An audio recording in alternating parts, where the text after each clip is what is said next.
បាទគ្រប់ជំរាបសួរពុកម៉ែបងប្អូនថ្ងៃនេះខ្ញុំសូមដាក់បង្ហាញទីតាំងដីលក់មួយកន្លែងប្រភេទជាដីលំហែក្បែរជើងភ្នំទេសភាពស្អាតភ្នំជុំវិញ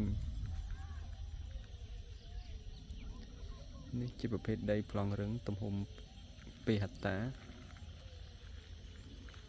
នេះពុកម៉ែបងប្អូនមើល view ភ្នំ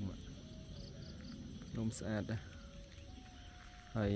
ដីនេះក្បាលដីជាប់ផ្លូវនេះពុកម៉ែបងប្អូនក្បាលដីជាប់ផ្លូវនេះ100 ម៉ែត្រជាងហើយនេះខាងមុខនេះក៏ភ្នំ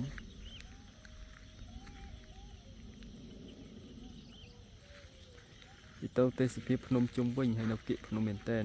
ហើយអត់ស្ងាត់ទេណាពុកម៉ែបងប្អូនមានប្រទេសប្រជាពលរដ្ឋនៅជិតហ្នឹងហើយប្រភេទដីជាប្រភេទដីប្លង់រឹងណាពុកម៉ែបងប្អូននេះដីស្អាតមែនតែន